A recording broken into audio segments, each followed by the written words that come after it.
Hello, my name is Danfeng Li. Call me Denver, please. I'm currently working in the Department of Applied Physics at Stanford University in right now a very smoky California.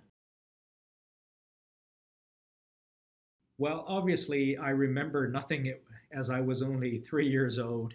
Um, I was in China, so probably still trying to figure out how to get my parents to buy me a cookie or something, you know. Um, but I was told that's roughly when I started to learn a bit English. Amazing, isn't it? I received very early education of English, as you can imagine. Well, actually, to become a professor was on top of my list, but it's not quite the first one. My wish was to become a diplomat. Obviously, that dream didn't really come true. Well, it's not so bad as I'm close to the second one on my list. A professor. My father is actually a mathematician, so I guess I was influenced a lot by him and by the beauty of science and technology. Well, my research work breaks the wall of high temperature superconductors by finding a long wanted novel family of high temperature superconductors ever since 1986. What is the challenge your project addresses and what is your solution? The fact that scientists have this quest for more than 3 decades shows how difficult this can be. The material I discovered was not trivially stable, so we found a way to stabilize it by playing a Jenga tower game in the chemistry world without breaking the tower of materials. So let me begin with a story. In 1987, nearly 2,000 scientists gathered at an all night conference session, later known as the Woodstock of Physics, to share the latest development related to the discovery of a new class of quantum materials known as the high temperature copper oxide superconductors. So, this discovery in the same year later won a Nobel Prize.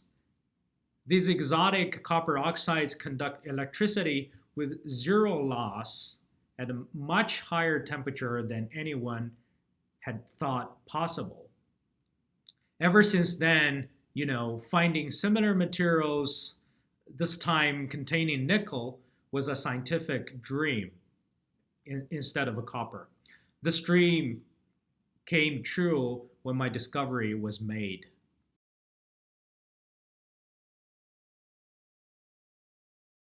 Well, discovering another high temperature superconductor can have revolutionary implications for society.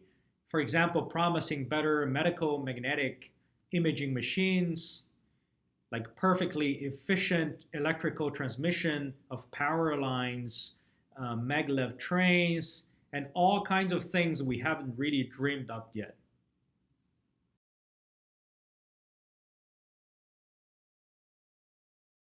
Like other high temperature superconductors, there are many, many questions that remain elusive. For example, what is the mechanism of these high temperature superconductors? And how to describe the strange behaviors they have? Why people searched for a few decades didn't really find it? And what is so special about these new materials? Of course, what is the real key to uncover this and more materials to come?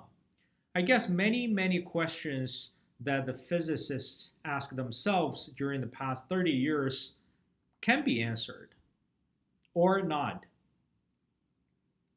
Which part of your research keeps you lying awake at night? I guess it is the fascination about finding even more similar materials.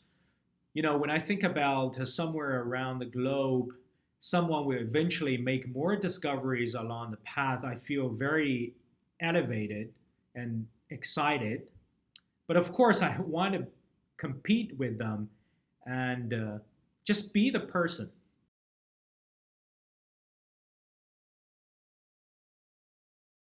honestly, they don't really get it, but they think it's pretty cool. I guess they've learned a lot from some media coverage already, and they know it's a big discovery. So my mother or my friends always look at me, with the puzzling eyes, and to them, I am the greatest scientist in the world. I think. So that's why they all like this Coldplay song, "The Scientist." Sounds mysterious, right?